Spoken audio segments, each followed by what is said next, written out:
Okay, so last night I went to a talk by Charles Darwin, and it was Dispelling Garden Myths, and I have to admit I agreed with him on pretty much everything he said.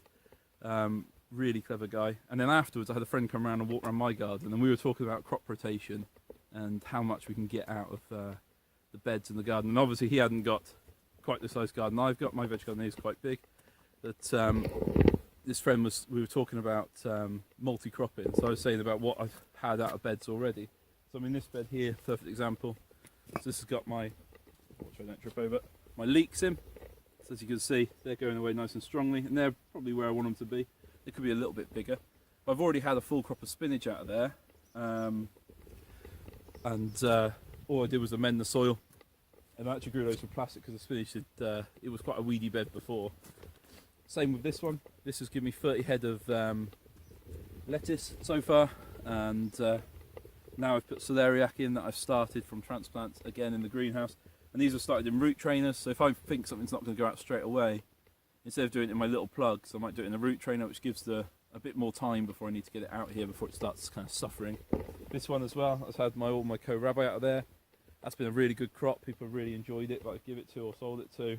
And now I'm going to pull the plastic up. I'm going to put some bloodfish and bone down, get my seeder out, and put probably 5 rows of carrots in that bed. This is another one. So I mean, we're only the 3rd or 4th of June. So I've had a full crop of radishes out of here. Radish, real nice, fast-growing crop. It was a bit earlier in the year, so it probably took 35, 40 days to maturity. And now I've got this lettuce can in here. So this will crop out probably in 2 or 3 weeks.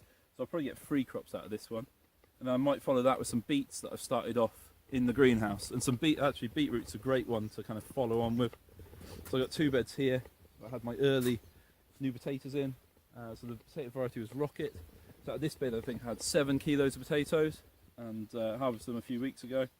But I got my radishes in, no, not radishes, beetroots in straight away afterwards, which I'd started in the greenhouse. So they'd already got 3-4 weeks growth on them in little plugs. So I do them 3 rows on a 30-inch bed. You can see how thick they are, and I'm probably going to be, and I spaced each plant 4 inches apart just by eye, and I'm probably going to be harvesting those in probably 3 weeks maybe. So I mean, it's a really good productive use of space. There's lots of things here. I mean, like these peas I'm growing for seed that you dry, but if I was growing them just to pod out, then I could probably harvest most of these now, cut it down, leave the roots in there, and get something else in there. And the peas would even amend the bed themselves. I wouldn't even have to add anything to the soil there, I don't think, because it's a nitrogen fixing plant, so it's really handy. So I think these books that tell you there's like a 4-year rotation on your beds, they kind of get it wrong. You need to get more out of it. If you're looking after the soil right, then I don't think you've got much worries. Obviously don't follow the same crop and same crop. Try to change family each time, but there's lots of different families you can sow, even more than the ones they say. I mean, there's some great ones in the kind of fat hen family. Over there I've got some quinoa, and further on down I've got some Aztec broccoli. It's all from the same family, so there's lots if you look for them.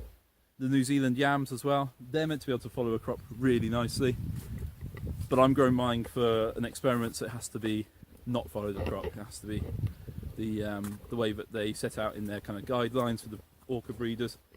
But yeah, I think there's lots of possibilities to increase your yields without increasing your space, just by cropping it faster and cropping out, and then using transplants to get the plants back in the garden fast and giving them a head start. It gives them a head start over the weeds as well, which is a real advantage, especially something like beetroot. You don't want to be hoeing if you can't see the rows straight away, and your plants are all kind of already that kind of high when you've got them in. It just gives you such a head start, and by the time they've kind of grown a bit more, they've formed a canopy and they've kind of shaded out a lot of the weeds, so it gives you a real kind of head start and a bit of an advantage over the weed seed. So yeah, that's what I do to kind of increase my productivity. So I've got 32 beds here. I'm probably looking to get 50 something crops out of them, because I've got some stuff growing for seed I have to leave in longer, but I'm thinking most of these beds are going to have at least 2 crops out of them.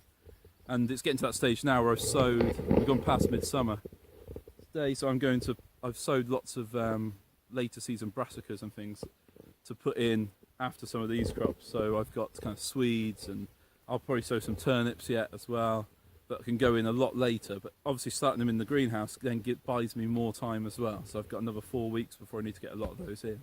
which can mean some of these can come out again. So yeah, if you've liked this video, please click the thumbs up, click subscribe and follow me on the blog. Thanks for watching.